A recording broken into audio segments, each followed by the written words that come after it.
Coucou tout le monde, c'est Pnixie, j'espère que vous allez bien. Je vous retrouve aujourd'hui pour la vidéo bullet journal du mois de mars. Comme d'habitude, j'ai tout fait au crayon à l'avance et là je viens passer un léger coup de gomme histoire d'effacer le plus gros des traits, mais qu'il soit quand même visible pour que je sache à quel endroit je dois écrire par-dessus. Et pour ce mois-ci, donc comme d'hab, c'est quelque chose de très simple, de très succinct, de très rapide à faire. Et je suis partie sur un thème de couleur rouge avec des petits feuillages verts. C'est vraiment hyper simple et ça évite de passer des heures à faire les pages de son bullet journal. Je commence par écrire le nom du mois, donc mars, avec un feutre Crayola Super Tips. J'ai simplement fait une typo très simple en lettres bâton. Et ensuite, je vais venir rajouter ma petite déco avec mes feuillages sur le côté gauche du mot. Pour les feuillages, je suis partie sur un camailleux de 4 verres différents. Je vais simplement faire une forme très simple comme ceci, ovale, très étirée avec les bords légèrement pointus. Donc je viens d'abord dessiner mes 4 feuilles, donc je fais le dégradé, je pars du plus clair au plus foncé. Je prends ensuite un stylo noir à pointe fine, donc c'est les Unipin, celui de l'épaisseur 0,1. Et je viens tracer le contour des feuilles, donc c'est vraiment grossier, hein. Des fois le verre déborde un peu, ou il y a un peu de manque, c'est vraiment pour donner un style, hein. Je voulais pas quelque chose de parfait. Et je viens à l'intérieur faire des petites traces comme des nervures sur le feuillage. Alors finalement c'était pour faire des feuilles, mais ça fait un petit peu plume, ça fait un peu indien ou carnaval je trouve au final, mais j'aime bien le rendu. Et je trouve que ça va très bien avec la couleur rouge que j'ai choisie pour le titre de mon mois. On passe à la double page suivante, donc comme d'habitude c'est mon planning mensuel, j'ai tout pré-tracé à main levée pour avoir la taille des cases et je repasse le tout avec un feutre noir, enfin stylo noir, c'est toujours les feutres de chez Unipin et cette fois-ci j'ai pris l'épaisseur 0,3. J'aime bien cette étape, alors autant quand je fais le tracé à main levée que je calcule les cases etc, il faut que je me concentre parce qu'il faut pas que je me trompe sur les cases à faire, celles à ne pas faire etc.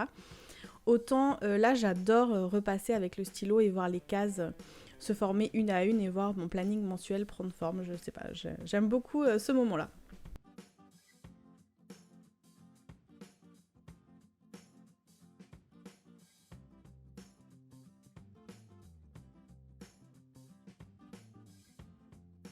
Le titre de la double page c'est planning mensuel que j'ai écrit au crayon, donc comme tout à l'heure je viens légèrement gommer pour pas trop voir les traces de crayon mais quand même laisser les traces visibles pour que je puisse facilement savoir où je dois écrire et avoir le mot centré de la façon que je souhaitais. Et je viens écrire comme tout à l'heure avec mon stylo rouge en lettres bâton.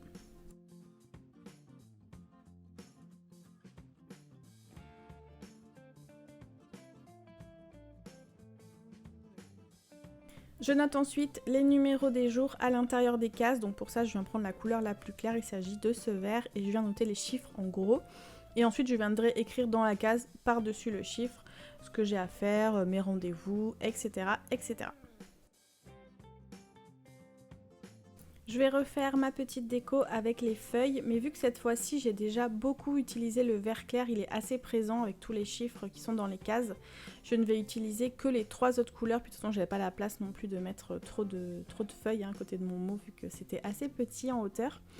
Et je suis venue également en faire sur la partie en bas à droite du calendrier pour meubler un petit peu et rajouter un petit peu plus de décoration.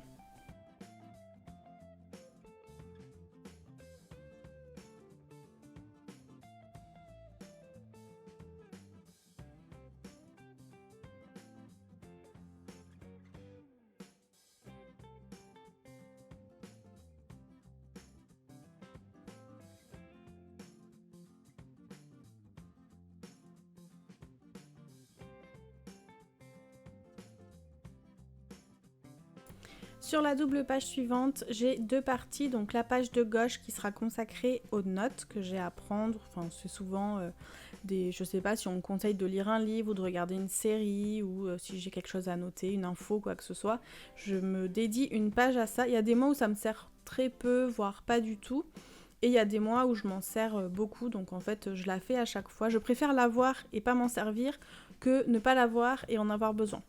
Ensuite, la page d'à côté, c'est ma to-do list, donc ça me sert tous les mois. Je note en fait ici tout ce que j'ai à faire. Ça peut être des choses à ranger, des choses à trier, ça peut être je sais pas, un coup de fil à passer, un mail à envoyer, enfin vraiment tout ce qui me passe par la tête que je dois faire et que je n'ai pas forcément le temps de faire au moment où j'y pense. Je viens noter ici. Et une fois que c'est fait, je coche en face pour dire que la tâche a été réalisée par rapport aux clés que j'ai au début de mon bullet journal. Et ça me permet vraiment de m'organiser et de garder un petit peu une trace de tout ce que je dois faire parce qu'il y a des moments, je passe sur une journée, je vais avoir un moment, on va dire, de creux. Et du coup, j'ouvre cette page, je viens voir ce que j'ai noté et comme ça, je peux m'organiser. Si j'ai une demi-heure devant moi, je vais pouvoir faire les tâches qui vont me prendre, une ou plusieurs tâches qui vont me prendre ce temps-là. Comme ça, au moins, je sais que c'est fait et surtout, je garde une trace parce que si je note pas, souvent, j'y pense au dernier moment, j'ai pas forcément le temps, donc il faut que je me speed pour faire des choses au lieu de les faire vraiment de façon plus sereine. Donc cette page-là, cette to-do, elle est vraiment hyper importante pour moi et je ne peux vraiment pas m'en passer dans mon bullet journal.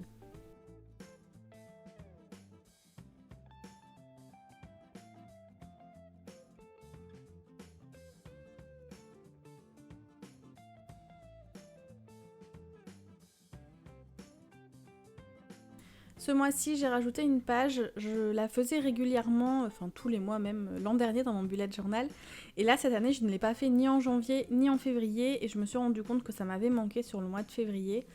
En fait, c'est une page sur laquelle j'aime bien noter et recenser tout ce que j'ai besoin ou tout ce qu'on a besoin d'acheter. Alors, c'est pas pour noter mes courses alimentaires parce que clairement, ça suffirait pas hein, cette petite page. Mais c'est plus pour noter les choses qu'on doit acheter soit une fois, enfin des choses qu'on n'achète pas souvent par exemple. En ce moment, on a des choses à acheter pour l'arrivée de bébé, donc j'aimerais bien les noter ici, tout ce qu'on doit terminer d'acheter avant qu'elle arrive. Et ensuite, par exemple, on doit aussi acheter des choses pour le jardin avec le printemps qui arrive pour leur mettre un petit peu d'aplomb. Donc j'aime bien en fait noter ma liste de choses à acheter ici, noter en face le budget que ça représente. Et en fonction, on peut classer par degré d'urgence et acheter ce dont on a besoin au fur et à mesure. Et voilà donc mon mois de mars qui est terminé. On va revoir ensemble les différentes pages. Donc comme d'habitude, c'est du basique, on va droit à l'essentiel. Et je ne fais pas de weekly puisque je note tout sur mon planning mensuel et sur ma to-do. J'espère que la vidéo vous aura plu. N'oubliez pas de vous abonner et d'activer les notifications pour ne pas rater les vidéos bullet journal des mois prochains. Je vous remercie d'avoir regardé la vidéo. Sur ce, je vous laisse et je vous dis à très bientôt. Bye bye!